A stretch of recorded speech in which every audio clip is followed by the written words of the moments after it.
Ketika Apolos masih di Korintus, Paulus sudah menjelajah daerah-daerah pedalaman dan tiba di Efesus. Di situ didapatinya beberapa orang murid. Katanya kepada mereka, "Sudahkah kamu menerima Roh Kudus ketika kamu menjadi percaya?"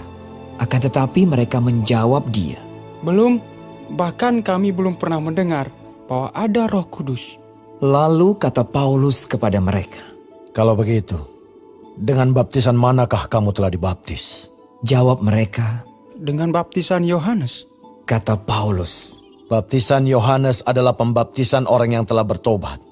Dan ia berkata kepada orang banyak bahwa mereka harus percaya kepada Dia yang datang kemudian daripadanya, yaitu Yesus.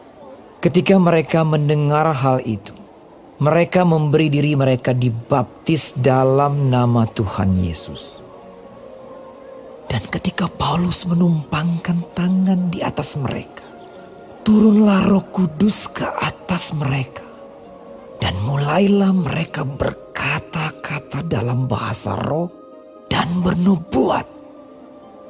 Jumlah mereka adalah kira-kira 12 orang. Selama 3 bulan, Paulus mengunjungi rumah ibadat di situ dan mengajar dengan berani. Oleh pemberitaannya, ia berusaha meyakinkan mereka tentang kerajaan Allah. Tetapi ada beberapa orang yang tegar hati. Mereka tidak mau diyakinkan, malahan mengumpat jalan Tuhan di depan orang banyak. Karena itu Paulus meninggalkan mereka dan memisahkan murid-muridnya dari mereka. Dan setiap hari berbicara di ruang kuliah Tiranus. Hal ini dilakukannya 2 tahun lamanya. Sehingga semua penduduk Asia mendengar firman Tuhan, baik orang Yahudi maupun orang Yunani. Oleh Paulus, Allah mengadakan mujizat-mujizat yang luar biasa. Bahkan orang membawa sapu tangan atau kain yang pernah dipakai oleh Paulus dan meletakkannya atas orang-orang sakit, maka lenyaplah penyakit mereka dan keluarlah roh-roh jahat. Juga beberapa tukang jampi Yahudi yang berjalan keliling di negeri itu mencoba menyebut nama Tuhan Yesus atas mereka yang kerasukan roh jahat dengan berseru. Katanya, Aku menyumpahi kamu demi nama Yesus yang diberitakan oleh Paulus. Mereka yang melakukan hal itu ialah 7 orang anak dari seorang imam kepala Yahudi yang bernama Skewa. Tetapi roh jahat itu menjawab, Yesus aku kenal, dan Paulus aku ketahui. Tetapi kamu, siapakah kamu? Dan orang yang dirasuk roh jahat itu menerpa mereka dan menggagahi mereka semua dan mengalahkannya. Sehingga mereka lari dari rumah orang itu dengan telanjang dan luka-luka. Hal itu diketahui oleh seluruh penduduk Efesus, baik orang Yahudi maupun orang Yunani. Maka ketakutanlah mereka semua dan makin masyhurlah nama Tuhan Yesus. Banyak di antara mereka yang telah menjadi percaya datang dan mengaku di muka umum bahwa mereka pernah turut melakukan perbuatan-perbuatan seperti itu. Banyak juga di antara mereka yang pernah melakukan sihir, mengumpulkan kitab-kitabnya, lalu membakarnya di depan mata semua orang. Nilai kitab-kitab itu ditaksir 50.000 uang perak. Dengan jalan ini, makin tersiarlah firman Tuhan dan makin berkuasa. Kemudian daripada semuanya itu Paulus bermaksud pergi ke Yerusalem melalui Makedonia dan Akaya. Katanya, Sesudah berkunjung ke situ, aku harus melihat Roma juga. lalu ia menyuruh 2 orang pembantunya, yaitu Timotius dan Erastus, mendahuluinya ke Makedonia. Tetapi ia sendiri tinggal beberapa lama lagi di Asia. Kira-kira pada waktu itu timbul huru-hara besar mengenai jalan Tuhan.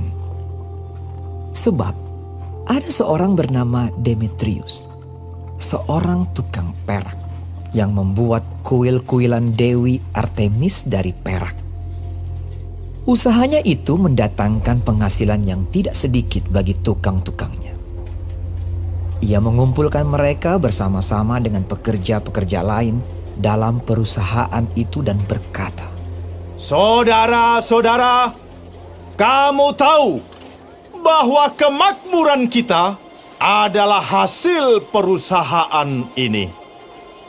Sekarang kamu sendiri melihat dan mendengar bagaimana Paulus bukan saja di Efesus, tetapi juga hampir di seluruh Asia telah membujuk dan menyesatkan banyak orang dengan mengatakan bahwa apa yang dibuat oleh tangan manusia bukanlah dewa. Dengan jalan demikian, bukan saja perusahaan kita berada dalam bahaya untuk dihina orang, tetapi juga kuil Artemis, Dewi besar itu, berada dalam bahaya akan kehilangan artinya. Dan Artemis sendiri, Artemis yang disembah oleh seluruh Asia dan seluruh dunia yang beradab, akan kehilangan kebesarannya. Mendengar itu, meluaplah amarah mereka. Lalu mereka berteriak-teriak.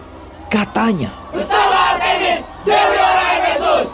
seluruh kota menjadi kacau dan mereka ramai-ramai membanjiri gedung kesenian serta menyeret Gaius dan Aristarkus, keduanya orang Makedonia dan teman seperjalanan Paulus. Paulus mau pergi ke tengah-tengah rakyat itu, tetapi murid-muridnya tidak mengizinkannya.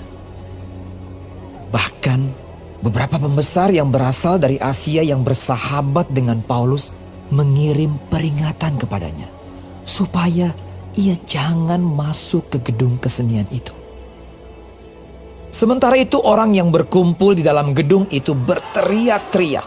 Yang seorang mengatakan ini dan yang lain mengatakan itu. Sebab kumpulan itu kacau balau dan kebanyakan dari mereka tidak tahu untuk apa mereka berkumpul. Lalu seorang bernama Alexander didorong ke depan oleh orang-orang Yahudi. Ia mendapat keterangan dari orang banyak tentang apa yang terjadi. Segera ia memberi isyarat dengan tangannya dan mau memberi penjelasan sebagai pembelaan di depan rakyat itu. Tetapi ketika mereka tahu bahwa ia adalah orang Yahudi, berteriaklah mereka bersama-sama kira-kira 2 jam lamanya. Bersalah Artemis, Dewi orang Efesus!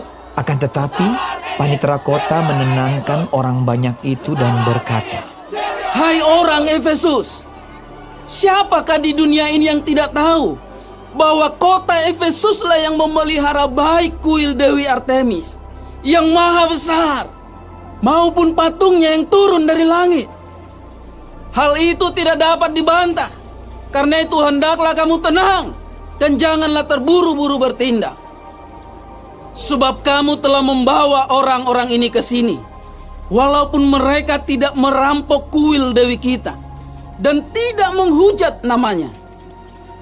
Jadi, jika Demetrius dan tukang-tukangnya ada pengaduannya terhadap seseorang, bukankah ada sidang-sidang pengadilan dan ada gubernur? Jadi hendaklah kedua belah pihak mengajukan dakwaannya ke situ.